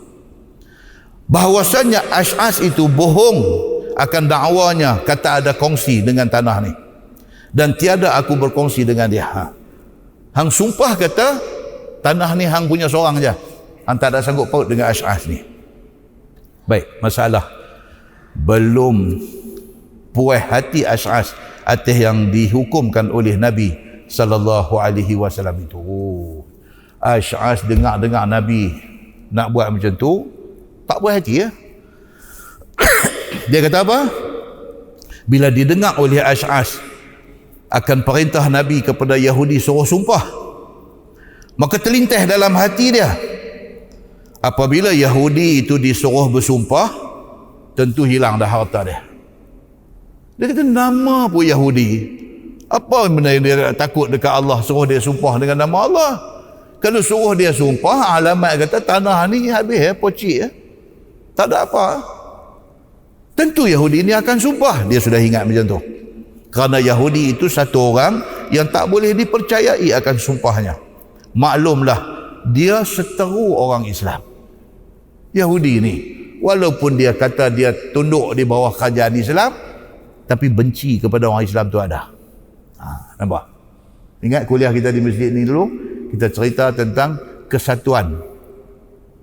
Kesatuan mereka ni. Atas apa nama pun, mereka satu. Atas apa pun, musuh mereka orang Islam. Benda itulah jadi sejak dulu-dulu lagi. Sungguh dia kata dia tunduk di bawah pemerintahan Nabi. Tapi dalam hati ni, duk berulat. Dia meluat tengok orang Islam. Macam ni. Maka apabila telah dipandangnya akan lainnya musuh dirinya dan agamanya, Yahudi. Bukan kata sahabat-sahabat Nabi ni orang Islam. Nabi itu pun mereka tak kenal. Mereka tak. Kalau tanya betul-betul hati dia, dia tak mahu. Sebab dia Yahudi. Begitu. Tidaklah ia mau kalah. Bahkan mau mencari ia akan jalan kemenangannya dengan apa jalan yang ada kepadanya. Dia ke mana pun, dia akan kata tanah tu dia punya. Kok mana pun macam tu. Maka apabila didengar oleh Nabi sallallahu alaihi wasallam akan suruh sumpah itu, maka dia terus berkata, faqultu ya Rasulullah, Ash'as ni, faqultu ya Rasulullah idzan yahlifu fayazhabu mali. Dia terus kata dekat Nabi, dia kata kalau macam tu, dia kata kalau tuan suruh dia sumpah, dia tentu sumpah punya, aku kenal dia ni, dia kata. Dan kalau macam tu, habislah harta saya. Ash'as kata dekat Nabi. Dia kata takkan nak selesai macam ni aku. Suruh dia sumpah, harta tu dapat ke dia. Habis saya macam tu. Dia tak berhati dengan keputusan Nabi. Dengan sebab kuat dakwanya itu.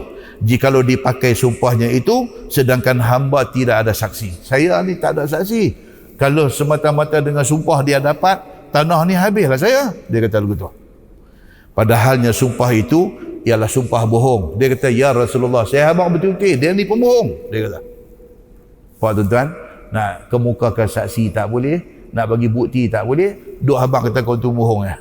Api, masuk mahkamah macam ni jalan. Kerana ia orang Yahudi, tiada apa suatu yang ditakutnya, sedangkan firman Tuhan pun dia tak percaya. Dia kata, nama pun kapiak. Dia kata, apa dia nak percaya dengan benda ni semua? Kan? Susah dengan mereka ni. Satu kawan duduk di Langkawi. Jiran sebelah orang Denmark. Duduk seorang. Dia bini apa tak ada, dia duduk seorang. Jiran dengan kawan kita ni. Nak buat parti di rumah dia. Dia buat parti, siap dengan wine-wine semua nak tunggang lah. Dia mai jemput kawan ni pergi. Kau ni abang dekat dia. Dia kata, I cannot join your party because I'm a Muslim. Dan mak ni kata dekat dia, what's wrong with you Muslim? What's wrong? No, we are Muslim. This one forbidden. Wine Muslim are not allowed untuk minum wine. Dia kata berapa banyak aku duk tengok orang Islam duk minum tak ada apa hal. Dia pergi kata lagu tu. Sahabat ni pula, dia ni pula pergi duk abang pula. Dia kata no, kita orang Islam duk baca pula kat Denmark ni innamal khamru wal maisiru wal ansar.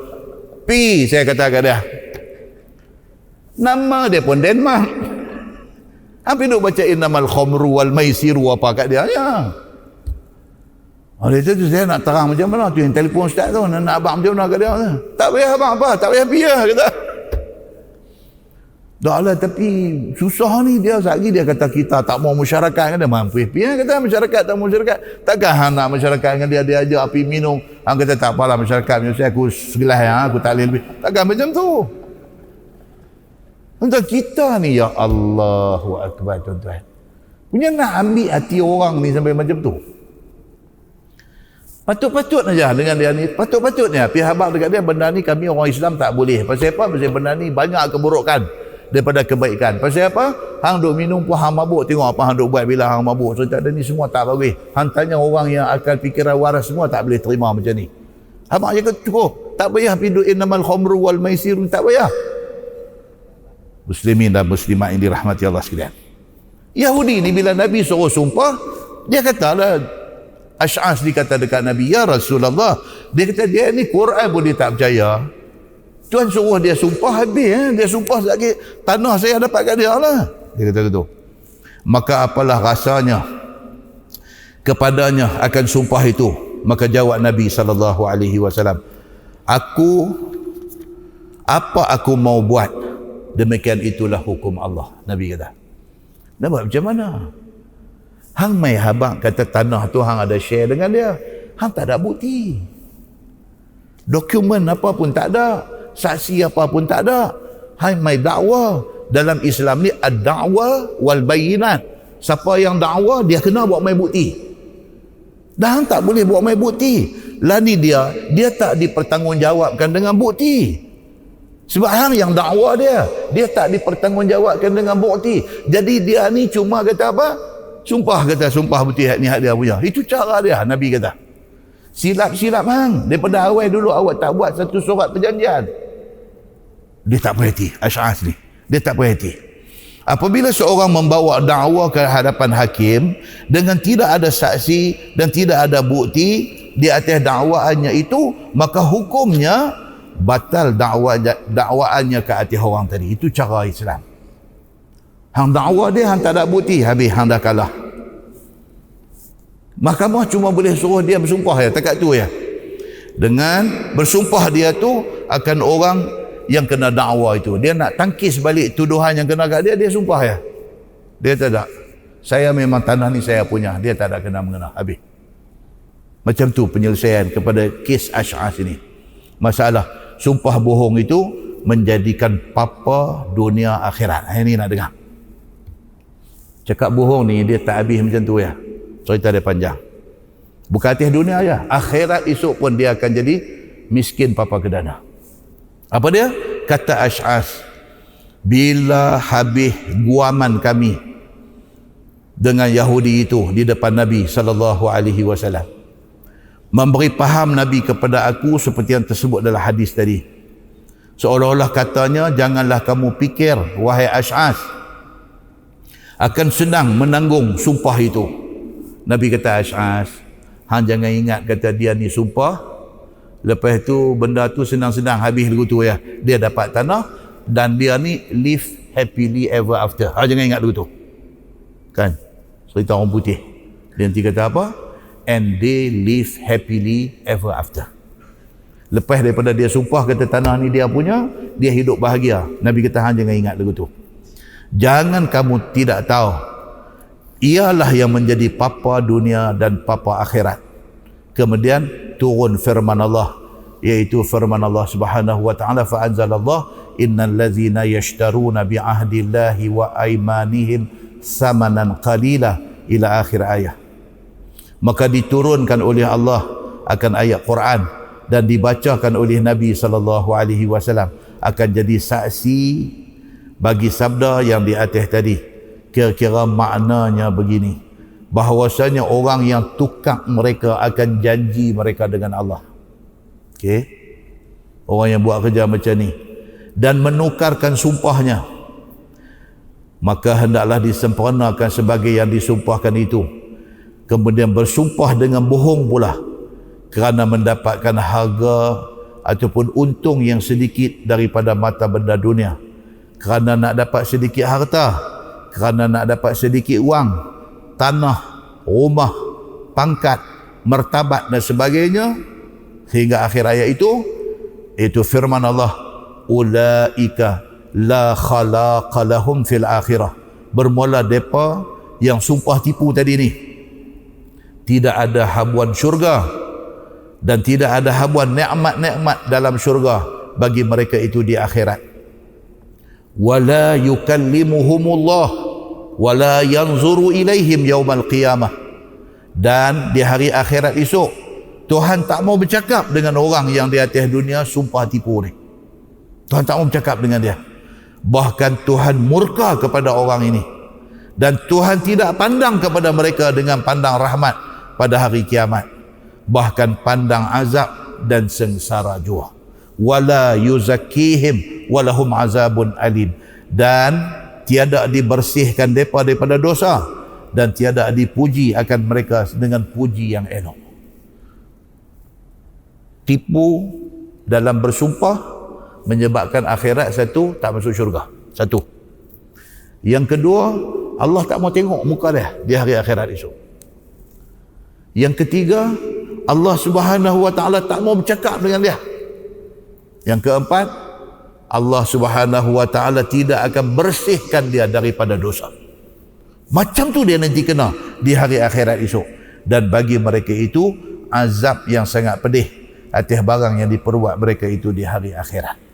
Kata At-Tirmizi, itu hadis hasan lagi sahih, dan pada bab ini ada riwayat daripada Ibni Abi Aufah. Wallahu a'lam. Ya. 9-10 minit. Jadi tuan-tuan, macam tu sekali Allah Subhanahu wa taala bagi amaran keras kepada orang-orang yang sanggup sumpah tipu kerana nak dapat satu-satu benda. Macam ni punya amaran Tuhan bagi.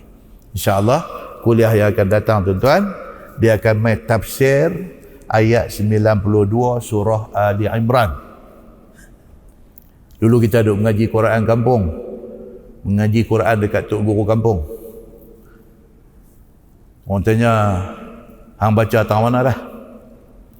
Kita kata, aku dah baca Lantanalu. Lantanalu. Bisa dengar orang duduk sebut tu? Hang baca apa dah? Aku baru tilka. Kan?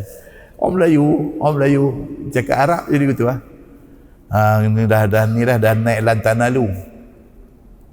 Aku baru tilka. Kan? Kau nampak anjing ligan, baca alam tara kaifa fa'ala rabb. Konti tentu ya. Anjing ligan apa? Alam tara kaifa fa'ala rabb.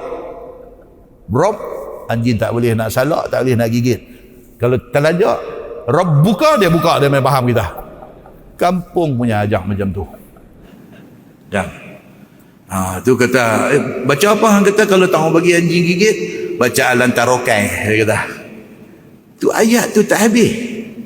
Alam tara kaifa, itu bahasa Arab. Alam tara, satu perkataan, alam tara kaifa fa'ala. Tapi Melayu dia pergi potong tengah jalan. Macam kalau kita cakap kod Melayu, kata ni sekali lepas kuliah masjid nak pergi mana? Saya nak pergi Kepala Bar. Begitu ya? Tak kacau. Saya nak pergi pekan Kepala Bar. Kepala Bar?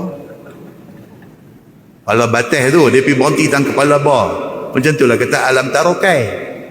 Kai itu tak ada perkataan. Kaifa perkataan dia. Alam tara kaif. Alam tara kaifa. Kan? Ni ayat yang akan datang ni, lan tanalul birra. Lan tanalul birra. Kita kata, saya dah baca juih lam tanalu. Lam tanalu boleh kata.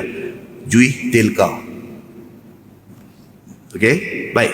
Apa yang menarik dengan ayat akan datang ni? Lan tanalul birra hatta tunfiqu mimma tuhibbun ni. Apa menarik ayat ni? Ayat ni dia akan cerita dekat kita tentang di Madinah dia ada satu kebun kurma. Kebun kurma. Kalau tuan-tuan pergi Madinah, pergi Mekah, Madinah buat haji, buat umrah, masa duduk di Madinah tu, jemaah Malaysia banyak duduk sebelah sinilah, sebelah Hotel Oberoi, Dar Taibah, apa tu daripada sini, daripada sana kira kiblat masjid belah ni, kita main daripada sana, main masuk pintu masuk masjid. Daripada sana no hotel-hotel sana tu nak mai ke pintu masjid tu, dataran marmar tu, di situlah dulu ada satu kebun kurma, dia panggil kebun kurma Bayruha, ataupun dalam setengah riwayat dia kata Bi'ruha. Dia ada dua nama, Bayruha ataupun Bi'ru makna dia telaga. Bi'ruha, dalam kebun kurma tu ada satu bi'ru, ada satu telaga. Telaga ni air dia cukup sudah di Madinah pada masa Nabi SAW. Sampai Nabi ni dia tiap-tiap kali ada ruang masa, Nabi akan pergi di telaga tu. Dan kebun kurma dan telaga tu kepunyaan satu orang yang bernama Abu Talha. Ni ayat ni lan tanalul birra ni kita akan baca ni cerita Abu Talha ni. Kebun dia kita nanti bagi tahu esok dia ada berapa batang pokok kurma dalam kebun tu. Kawasan tu berapa batang pokok kurma. Bila turun ayat yang kita nak baca insya-Allah ni, lan tanalul birra hatta tunfiqu mimma tuhibbun. Tuhan kata tidak dianggap satu orang ni buat kebaikan sehinggalah apa hak dia paling sayang dia sanggup sedekah. Dia duk bagi hak benda-benda biasa ni, Quran kata itu tak dianggap sebagai kebaikan lagi. Apa yang hang paling sayang? Harta apa yang hang paling sayang? Hak tu hang sanggup bagi, hang betul-betul bagi. Ayat tu maksud dia macam tu. Bila turun ayat ni, Nabi baca ayat ni, lan tanalul birra hatta tunfiqu mimma tuhibbun. Tak dianggap kita buat baik sehinggalah apa kita paling sayang kita sanggup bagi. Abu Talha dengar ayat ni, dia bangkit, dia pergi dekat Nabi, dia kata, ya Rasulullah, tak ada benda yang saya paling sayang dalam dunia ni melainkan kebun ni lah, kebun kurma ni. Hak tu hak dekat dataran Nabi masjid tu, dalam tu ada telaga, hak Nabi cukup suka. Inilah harta saya yang paling saya sayang. Dia kata, ya Rasulullah, saya infak kerana Allah. Tuan-tuan, yang kata sahabat Nabi punya power ni, dia terus tak ada fikir dua kali, tak ada balik nak bincang dengan anak bini apa, tak ada. Satu ayat tu ayat yang kita nak baca insya-Allah ni, lan tanalul birra hatta tunfiqu mimma tuhibbun. Tidak dianggap hang buat kebaikan sehinggalah hang sanggup bagi hak benda hang paling sayang. Dia dengar ayat tu, dia kena short karan. Dia terus kena voltage tinggi, dia pergi jumpa Nabi. Dia kata, ya Rasulullah, saya nak kebaikan yang ayat ni sebut. Saya tak ada harta yang paling saya sayang melainkan ni, kebun ni. Aku bagi ni kerana Allah. Allahu Akbar, tuan-tuan. InsyaAllah kita akan bagi tahu berapa batang kurma ada dalam kebun tu. Kalau takat ada 12 batang bagi tak apa, tuan-tuan. Berapa batang tu kita nanti apa? Tuan-tuan, jangan mimpi kata kita ni dah cukup baik. Kalau nak banding dengan sahabat Nabi, siapalah Abu Talha ni? Kita pun tak pernah tahu cerita dia. Yang kita tahu Abu Bakar As-Siddiq, yang kita tahu Umar bin Al-Khattab, yang kita tahu Sayyidina Osman bin Affan. Bulan depan juga kita akan sentuh insya-Allah. Betul ke orang duk kata harta wakaf Sayyidina Osman sampai hari ni duk ada lagi di Madinah? Betul ke? Itu kita nanti tengok insya-Allah. Mereka kata tu, di antara deretan hotel yang ada sederet dengan Oberoi apa semua tu, ada di antaranya kepunyaan Sayyidina Osman. Sampai hari ni kononnya akaun bank Sayyidina Osman masih ada di dalam bank di Saudi. Betul ke? Kita nanti tengok insya-Allah. Kita akan tengok fakta dia betul macam mana. Tuan-tuan, tu ayat Quran yang kita duk khatam bulan puasa itu, yang tarawih madu buat di rumah tu ni. Ayat ni cerita macam-macam ada di dalam ayat ni. Muslimin dan muslimat yang dirahmati Allah sekalian, Dan kita nak tahu yang kata Abu Talhah tuan punya kebun kurma tu, adakah dia ni Abu Talhah yang menjadi pak tiri kepada Anas bin Malik, ataupun dia Abu Talhah lain?